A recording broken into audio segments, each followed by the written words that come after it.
we're going to be digging into the beginnings of learning drums, and it really starts with stick control. So I don't get to play drums as much as I used to. This used to be one of my main instruments, but I remember the process of learning drums really well. And I remember what helped me go from just a new beginner taking drum lessons to being able to play on the team. And now, even at the point where if I had to, I've actually led worship from the drums. Not that that's my first choice, but it's really fun to be able to do that. So, all you need for this are a pair of drumsticks and something to hit. I mean, it can be as simple as if you have a firm pillow. I've got a drum pad here. If you have a drum kit, awesome. That's great. I have one, but I chose to use this drum pad as kind of a simpler way of explaining it, so you can it can be more approachable for you. Without further ado, let's hop in here. So our goal is to be able to play one very simple beat by the end of this webinar. The beat that we'll learn is really typically what is usually the first beat that drummers learn, and you can start working on this even before you have a drum kit, and that's pretty cool. That's something that means that before a significant cost investment, I mean, sticks are relatively cheap, and you can start to learn as before you invest a lot of money in it. So let's talk about the basic technique, how you start out holding the stick. So the first thing you want to do is you want to take your stick, and the most important piece of it is the thumb and your index finger. So what you want to do is you want to go usually about to here, maybe a third of the way down the stick, usually not right at the very end, kind of roughly about there. You want to create a point of contact with the stick between your thumb and your pointer finger.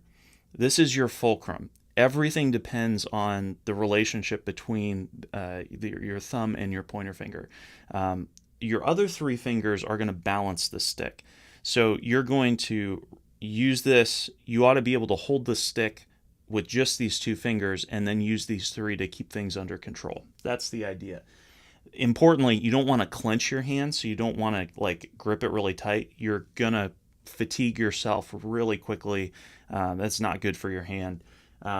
One thing you want to watch for when you're starting out is if you let this slide. So if you watch, if this slides down to where it's between, almost in the crevice between where your thumb and your index finger start, that is like fisting the stick. This is what you do not want to do. This gives you very little control over the stick. It's going to be very, very difficult. So you want this point and then balance. Don't let it slide to where it goes down like this. You see, so from here to here, you don't want to do that. That's definitely not going to help you in the long run. So watch for that. Try and nix bad habits if you're doing it. So a good way to practice stick control from the very beginning. You want to get to the point where this is not an obstacle for you. It just feels like an extension of your body, and that takes a while to get to. Drums has I think a harder learning curve than other instruments like acoustic guitar typically, and a lot of it comes from just the controlling the stick and the amount of coordination that has to happen between limbs. And the way that we break through that is starting simple and learning some basic techniques to help us work through that. So one of them, my drum teacher Paul Richards taught me this, and it was very, very helpful when I started out. So you hold the stick like this, and then you tap twice with each of your fingers and move between them. And what this does is it forces you to kind of practice holding the stick, but also controlling your fingers separately. And when you do this, I do this a lot before I play a set, and it just helps me feel connected to the drumstick and wakes my fingers up. So I'm actually less likely to drop a stick in the middle of a set if I do that. So you can do it with your other hand too. So if you want to do this, follow along with me. So hold the stick, pointer, index finger, and then hold it up like this, and then just tap with your middle finger twice, tap with your ring finger twice, tap with your pinky, back to your ring finger, then your middle finger, your ring finger, your pinky, and then you can speed that up. You can work on that on your own. But that's a nice little thing that I found very, very helpful with learning how to hold the stick properly. So um, when you're playing the kit, you want to sit up straight. You want to have good posture. I'm a sloucher when it comes to posture, and I'm constantly fighting it. You want everything to be relaxed. You're going to be playing a very physically demanding instrument, but you do want everything to be relaxed. If you have tension, especially in your forearms, long term, that's not a good thing. You want your elbows even or slightly above the drum. I have this a bit elevated for the camera shot. This is a little bit higher than, actually quite a bit higher than I normally would use, but typically I would probably have this maybe down about here, maybe a little bit lower.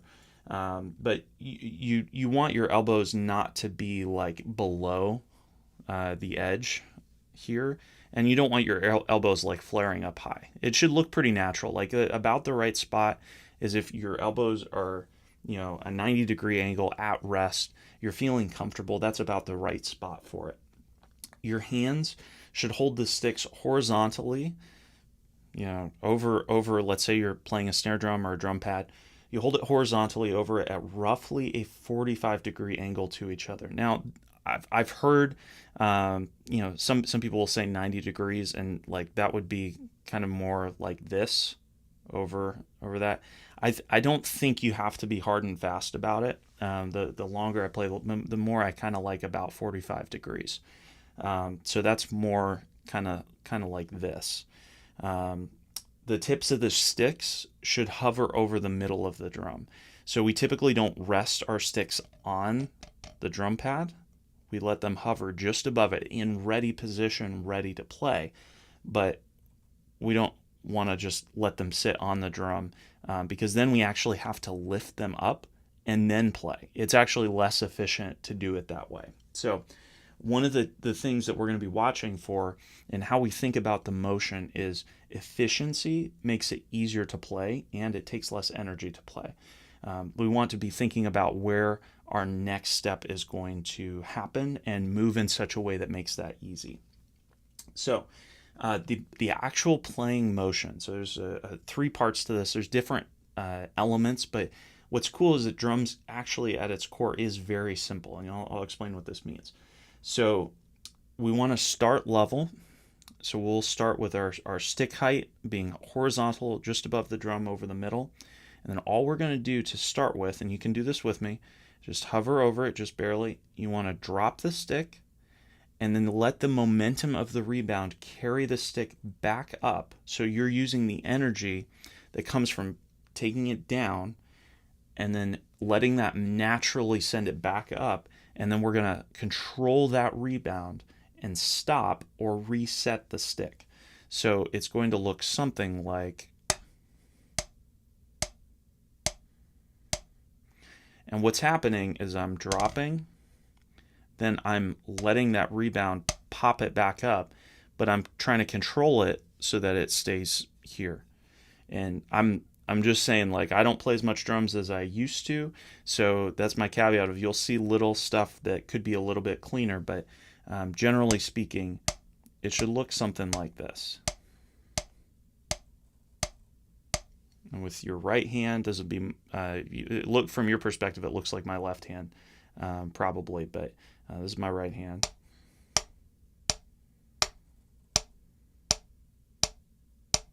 So that's one type of motion. The second type is that would be what we call an unaccented drum hit, what we just did. The second one would be more of an accent, and an accent means that we're playing it with more volume, with more emphasis, and the way that we do that is with stick height. And we'll get to that more in just a second. So what we're going to do now is the other extreme. Instead of going horizontal and dropping, now we're going to take the stick vertically up. So we're going to start level, our stick height hovering horizontally just above the drum. Then we're going to raise the stick vertically up until it is straight up and down. So 90-degree angle between the drum pad and the stick. And then we're going to drop the stick and let the momentum of the rebound carry the stick back up. So it's going to be,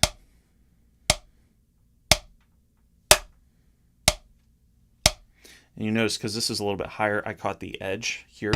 So you just want to make sure you're coming down in the middle.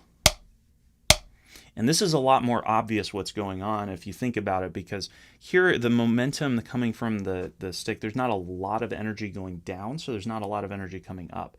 On this one, there's a lot of energy coming down because of the weight of the stick. So when I hit, it naturally pops back up. And so this is a good example of you're letting that momentum pop it back up. I should add too, when you're playing, you'll notice I'm trying to use wrists as opposed to arm. So as a general rule, and this is really good practice to start early, you want to learn to turn your wrist rather than, something like this.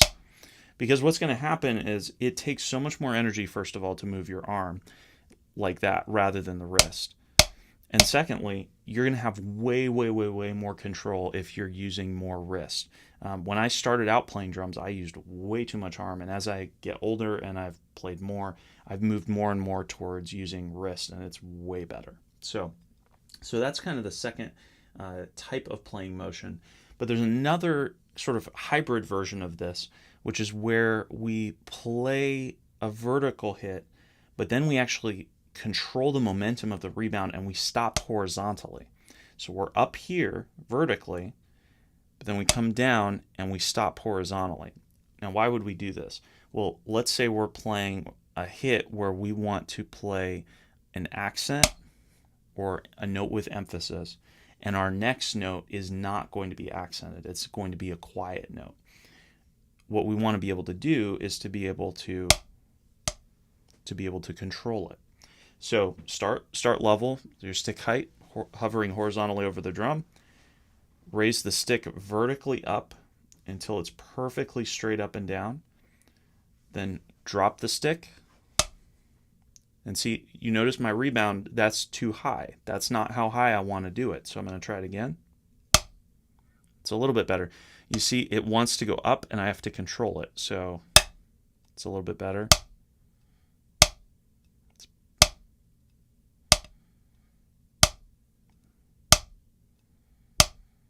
This is good. You can see, like, this is a great example of I'm practicing on my own. I'm really trying to fine tune my technique. What I'm looking for is essentially in slow motion to go down and to stop there.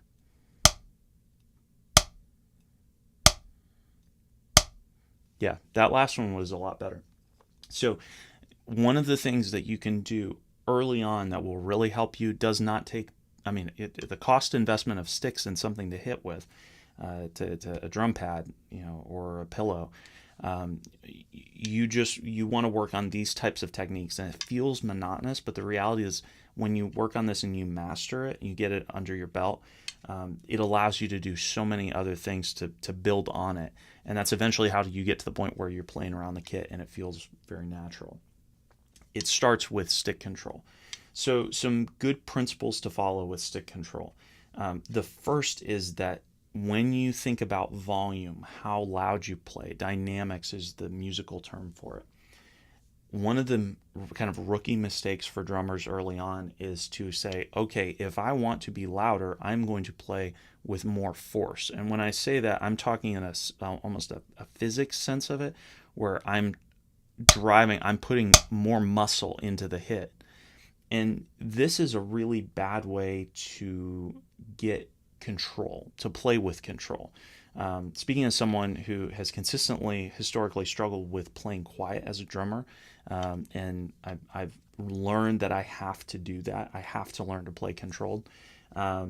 It's something that you realize the only way that you can control that is if the difference in your volume comes from stick height, not playing with more intensity. Because if you say, okay, my maximum volume is based on my stick height, as opposed to, okay, now I'm going to try and smack the drums like crazy, you're going to, first of all, it's going to expend more energy unnecessarily.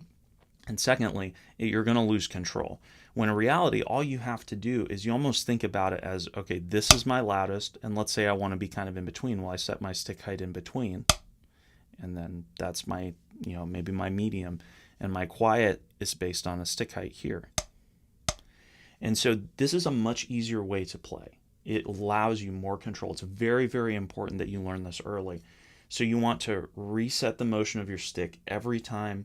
You want to use the momentum from the rebound of your previous stroke to reset the stick, and you want to be efficient with your energy. So stick height, reset your motion, use momentum, be efficient with your energy. These are all principles of stick control that can be really helpful, and especially if you learn them early on. A lot of people think that drums are harder to learn than they really are. And I don't want to make this sound like overly easy, because it's not. I mean, I would say it took me about 3 years of playing before I could even have a shot at playing through a worship song on even a youth band, and it still was not very good. The thing is, though, that people think about drums and they look at all these crazy things drummers do, and the reality is drums is actually much simpler when you break it down. It's a very binary instrument. So if you think about the word binary, that means two things. Drums breaks down this way a lot. So for example, generally speaking, unless you have three hands, I don't, it's like you've got a right hand and a left hand, right, left. You've got either a single note or a double note. So in a lot of drum rudiments, in a lot of drum beats, you'll have times where you're going to play not just one note, but you're going to play two. So a single or a double. And sometimes there have been times where you'll see like a triple where you might go like, that's a little bit less common, at least in like worship music and stuff. It just depends, but you're not going to see that nearly as often as single and double strokes or notes. And then you have either accented or non-accented. So you're accented or non-accented. And an accent is just a note that stands above the rest in volume. It can be intensity. With drums, I'd encourage you to think about that primarily in terms of volume to start with, so that you develop control. And then if you want to break that rule later on as you're already playing with control, that's fine. There are some situations like if you're in a drum cage and you're in a large venue where it's pretty hard for you to be too loud, you might be able to get away with playing with more intensity. But if you're playing in a very small church venue, I lead worship at a church currently that, where we're at, we seat, I think at max like 300, but most of the time it's not like a big room. So if I'm playing without a cage or without a drum enclosure, man, you can't go loud. You can't play overly intense. You have to try and play with as little force as necessary every time. But that is really the like you break it down. You've got right hand, left hand. You've got single or double note. You've got accented or non-accented. And the way that we accent is through stick height. The reality is there's no pitches, there's no keys to learn, other than tuning your drums, which we won't cover today, but that's another thing you'll eventually want to learn. But it's not like you have to learn, 12 different keys and all of the chords and all the variations that go with that. So in a lot of ways, when you break it down, drums can be very simple. It's just once you take a simple pattern and play it up to speed, that's when it sounds more complicated than it really is once you get going. So one thing you really, really, really want to do, and this is true for every instrument, but drums, like at the top of importance is to be practicing with a metronome. It's incredibly easy as a drummer to speed up, to get excited as you're going into a drum fill. And a drum fill is, if someone's playing a tom fill going into a crash at the end of a phrase, that's an example of a drum fill. It's something you do at the end of kind of a normal beat a lot of times to accent and to kick off the next phrase or the next section. And man, when you go into one of those as a drummer, especially a young drummer, your tendency will probably be to speed up and not even realize you're doing it. That comes from personal experience. You also might slow down on a quiet song without even realizing it, when in reality, you need to push the tempo. And using a metronome will teach you what true even tempo is. It's essential. It will prepare you professionally for live worship with click tracks, like my team uses. It'll prepare you for studio work, which requires exacting precision. Every little mistake is exposed in the studio. And so it's very, very important that you do this. So if you're using a metronome, most metronomes have a feature that will let you find it by ear. So, you can use the tap feature on the metronome to tap in the beat. Tempos are calculated in beats per minute. So it's how many beats are there each minute, and that's how we calculate BPM. And most of the time they range somewhere between, maybe 60 to 140, 160, depending on how much you're subdividing and breaking it out. But that's typically about where it falls. So let's talk about the basics of rhythm, and this is going to be really important. There is going to be a little bit of music theory that, as a drummer, it's really useful to know. So you're not just playing off a feel, but you do understand what's happening. So music is divided into measures, and these typically have 4, 3, or 6 beats. This is based on time signatures. And in classical music, if you see this written on a page, this would be either 4/4, 3/4, or 6/8. Now, the first number, if you have 4/4, the first number, the 4, tells us how many beats are in the measure. So the second number tells us which note gets one beat. Now, the first one is the one that we're going to pay closer attention to. The second number, it's typically relevant only when sheet music is involved and you're trying to make sure you understand which note gets one beat. For us, when we see 4/4, we want to think 4 beats. When we see 3/4, we want to think 3 beats. When we see 6/8, we want to think 6 beats. And most of the time, you'll be able to hear that once you get more comfortable. So I'm going to play some examples on the metronome of what this looks like. So 4/4, if I pull this up here, you're going to hear the first note is accented. The first beat is accented. That's going to tell us where the downbeat is, the beginning of the measure. And there are 4 beats in each measure of 4/4 music. So it sounds like this. So 1, 2, 3, 4. 1, 2, 3, 4. That's 4/4. So each of those beats is a quarter note. They each get one beat. So 4 quarter notes per measure of 4/4. And it probably feels arbitrary, like, what is a quarter note? We'll get to that. But just know 4 beats, 4 quarter notes, that's 4/4. 3/4 is very similar, but there's one less beat. So this is what this sounds like.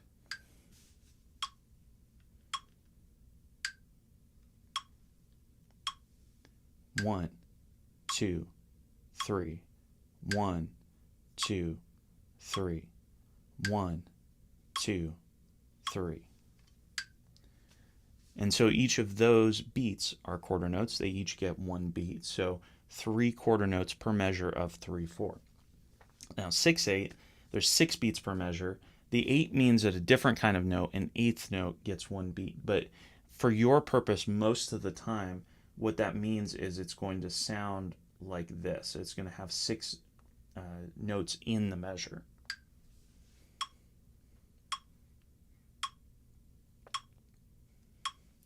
One, 2, 3, 4, 5, 6. 1, 2, 3, 4, 5, 6. And then back again. So just remember, you're almost always, not always, but almost always going to be counting in groups of 4, 3, or 6 in worship music. There are some exceptions. There are things occasionally that show up like compound time signatures, but we're not going to get into that. This is going to help you. It's going to be applicable most of the time, the vast majority of the time. So real quick, when we talk about notes, I mentioned quarter notes and eighth notes, just to understand the breakdown of how this works. A whole note is 4 beats in 4/4. So you play it and it goes all the way through. Drums are a little bit different than other instruments. We'll get to that, but just it's helpful to know the general music theory of this. So, whole note, 4 beats in 4/4. A half note is 2 beats in 4/4, so it's half of the measure of 4/4. So instead of a whole note being 1, 2, 3, 4, and then it's done, a half note is 1, 2, done. A quarter note is 1 beat in 4/4, so it's 1/4 of the measure, or it's just 1, and then it's done. An eighth note is actually half of 1 beat in 4/4, so it's 1/8 of a measure of 4/4. That's why the name, the eighth. That means there's 8 eighth notes in one measure of 4/4. It's starting to get confusing. I get it. This is just music theory, so you hang with me. And then 16th notes, that's a quarter of a beat in 4/4, or 1/16th of a measure.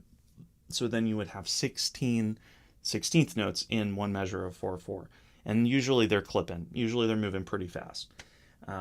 There's also a unique type of rhythm that's called triplets. And this would be when you put 3 notes evenly in the space of 2. And it has kind of a sound, let me pull this up here. It sounds kind of like this. So if this would be, let me play this for you. So this would be quarter notes.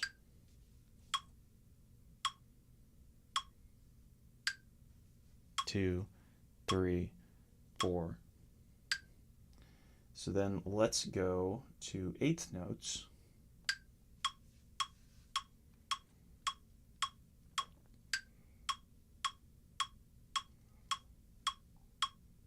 And then let's go to 16th notes. Let's see here.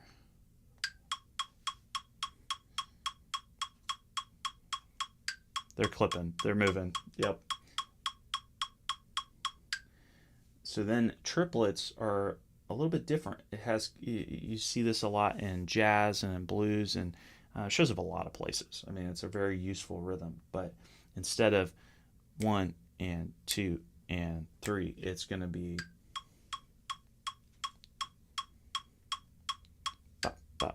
2, 3, 4. So it's putting 3 eighth notes essentially in the space where 2 would fit, and that's what makes it a triplet. Now we can have rests, we can have whole rests. These rests tell us when not to play. So a whole rest you don't play for 4 beats. A half rest you don't play for 2 beats. It lines up the same as notes. So a quarter rest, 1 beat you don't play. Eighth rest, half a beat you don't play. This is all in 4/4. 16th rest, a quarter of a beat you don't play. There's another thing when dots are added to a note, it means we add half of the note value back again. So it's just a simple formula, which is basically, let's say you have a quarter note that is 1 beat, you put a dot on it, take half of that note and add it back again. So now it's 1.5 beats. If you have a dotted quarter rest, it's going to be 1.5 beats because it was a quarter rest. You take it in half, you put the half there. If you have a dotted half note, that's 2 beats in 4/4. Put it in half, that's another beat. So 2 plus 1 is 3. Then that dotted half note is 3 beats. So drums are a little bit different because obviously we don't hit and hold notes like we would in piano. If I have a piano in front of me and I play a note, I can actually hold a note 4 beats for a whole note. I can't do that on the drums. That's not how that works. So we're typically playing quick notes that don't sustain, and then these are called ghost notes. If you're notating this in music, they're usually marked with an X, where the dot would be for the note, and they're called ghost notes. It just means for drums, we still have to count, we still have to think about rhythm, but we don't hit and hold notes. We're playing them more abruptly in time. So let's practice counting, and this is going to be very, very, very important on drums. You're going to have to master counting. So this is very important. So let's count in 4/4 together. Let's count quarter notes. Okay, so count with me. 1, 2, 3, 4. 1, 2, 3, 4. 1, 2, 3, 4. You can play along if you want. 1, 2, 3, 4. 1, 2, 3, 4. Okay. Now we're going to subdivide this, and subdividing means we're putting them all evenly in half, essentially. So now we're going to do eighth notes. And the way that we count this is 1 and 2 and 3 and 4 and. So the and represents the eighth notes. So let me plug this in here.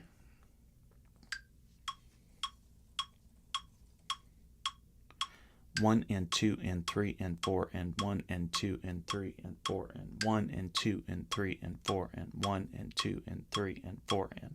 So now just for fun, try alternating. We'll play along. 1 and 2 and 3 and 4 and 1 and 2 and 3 and 4 and 1 and 2 and 3 and 4 and 1 and 2 and 3 and 4 and 1 and 2 and 3 and 4 and 1 and 2 and 3 and 4 and. Okay. Now this one's probably going to be too fast at this point. We won't do this one playing together, but just so you know, like if once you get up to speed as a drummer, you'll eventually be able to do this. Now we're going to do 16th notes. So now we're even subdividing that again. And this would be, and we're going to count this 1 and a 2 and a 3 and a 4 and a 1 and a 2 and a 3 and a 4 and a. And it's going to be 1 E and 2 E and it's just really fast. So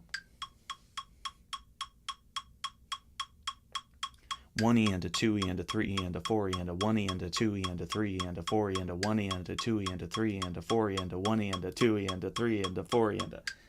Okay, that's how you count 16th notes. Now, if we were counting triplets, we would then say 1 triplet, 2 triplet, 3 triplet, 4 triplet. So like this.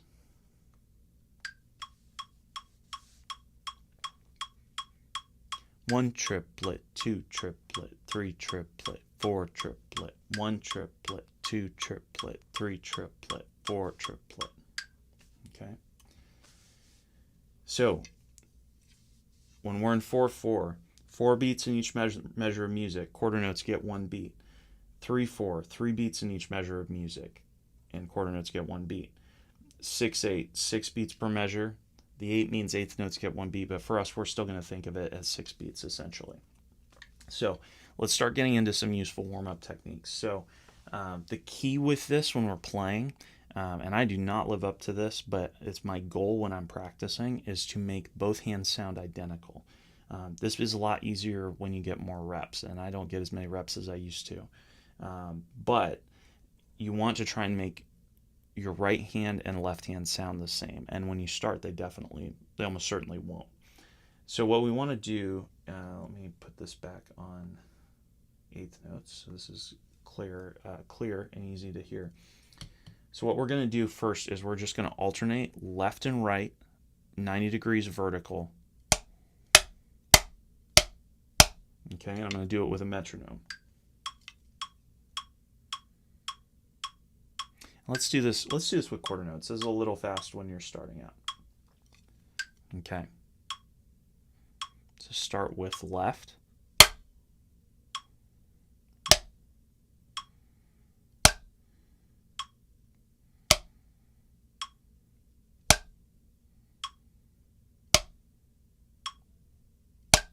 Now let's try it twice as fast.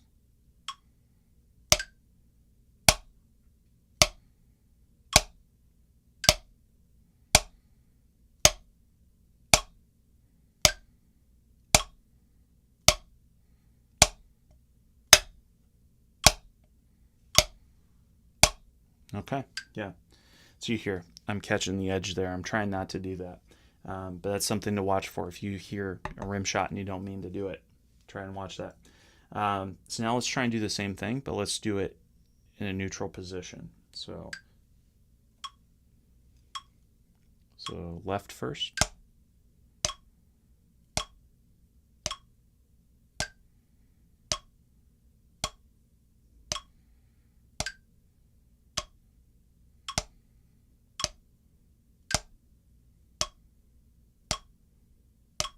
Okay.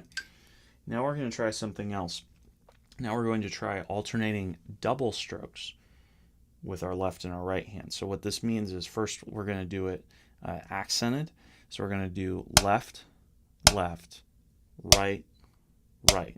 Okay. And once we're done with the left, for now we'll just go both vertical, but most of the time you would probably go back to to a neutral position here. But let's try this.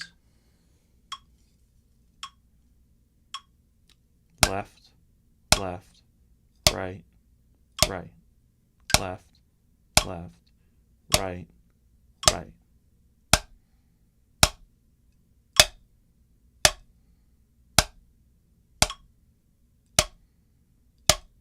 Okay. And there's something I want you to see too. There was one time there where I didn't take it all the way back up, and you notice I had to bring it up and then back down, and that's harder to do in time. That's a great example of not getting back to the position that I needed to be for the next stroke. And you want to be thinking about that no matter what you're doing. Sometimes that means you're going to go back to this position, but sometimes it means you're going to go here. So let's try the same thing in a neutral position. So left first.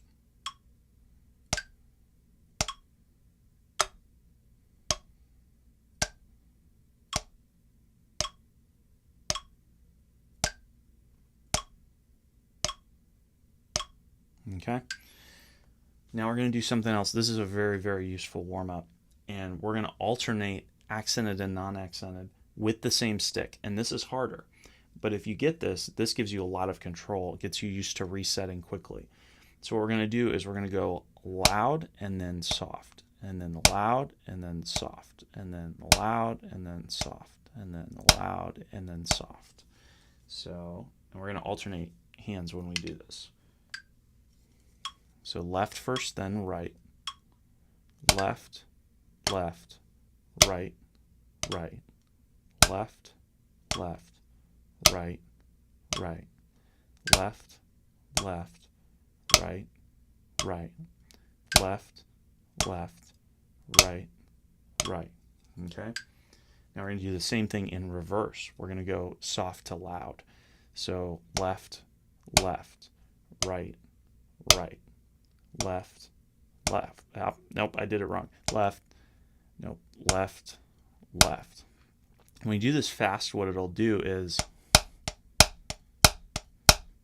it'll force you. It actually is easier faster in some ways because you're bouncing into the next hit. But in this one, you have to. It actually, what you want to do is still do that. You want to bounce, even though it's slower. So that was the mistake I made. So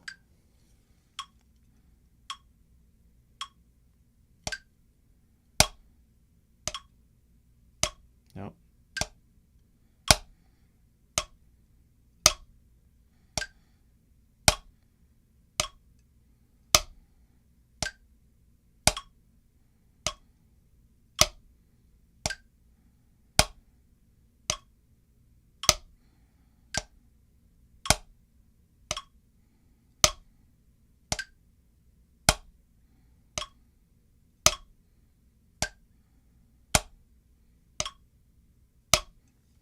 Okay.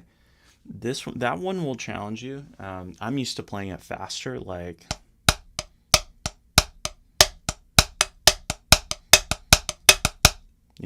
and so I actually have to think about it more when I play it slower. So there you go. Sometimes that's true. So you want to play these exercises going from extremely quiet, gradually ramping up to the loudest you can control. So if you were playing, let's do this with eighth notes.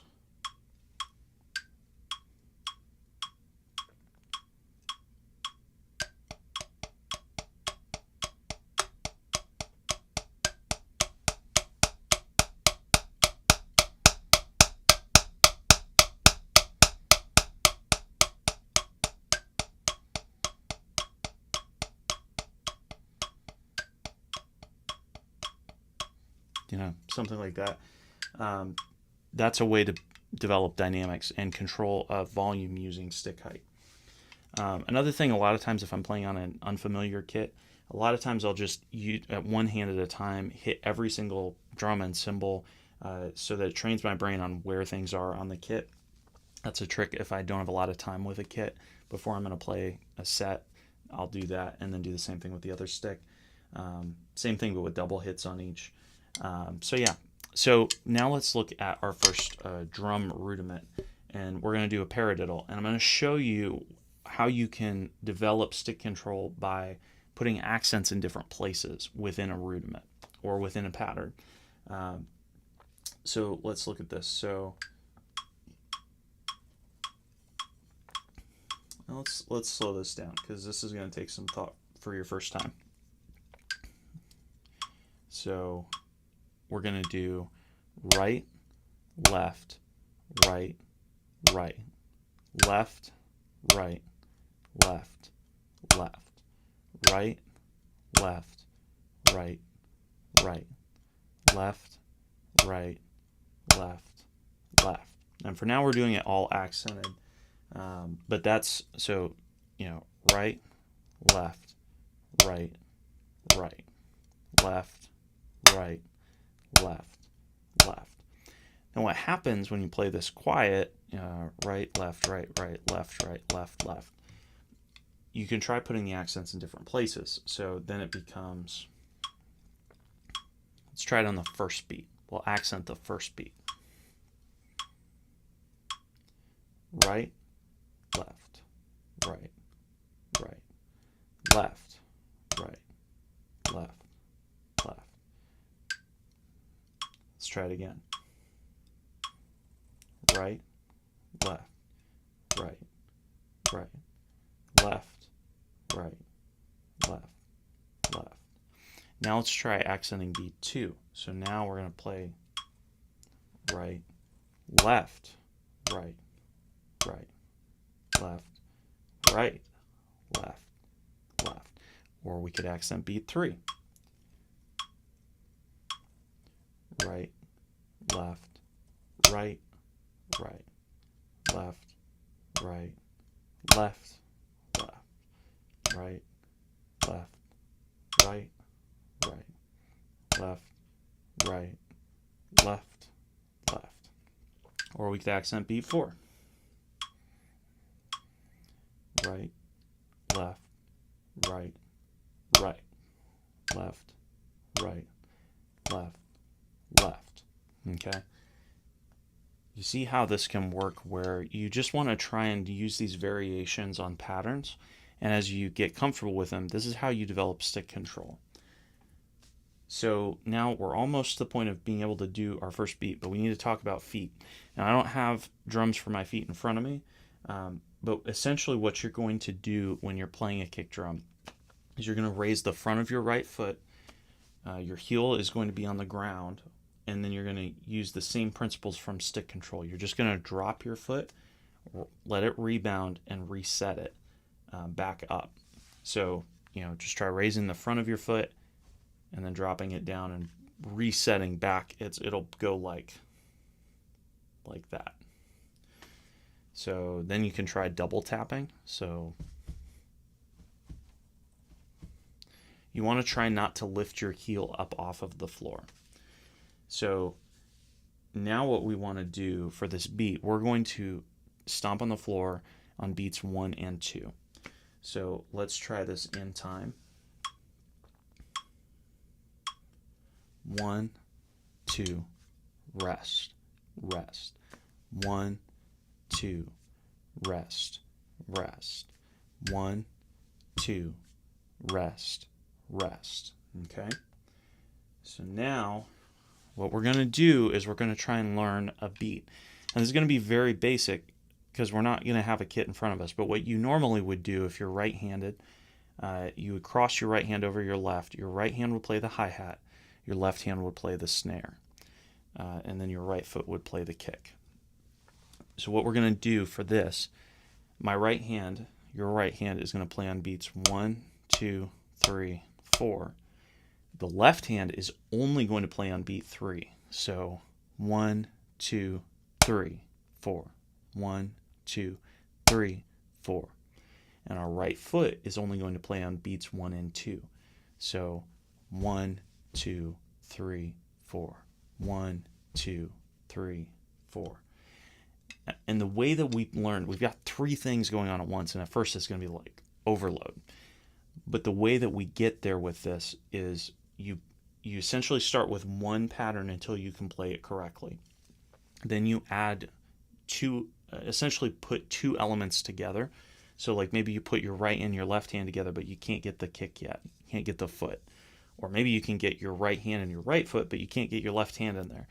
That's okay. You want to be able to do it with 2 of the pieces and keep moving the pieces around until you are able to almost do it. And then you start practicing it with all 3 pieces together.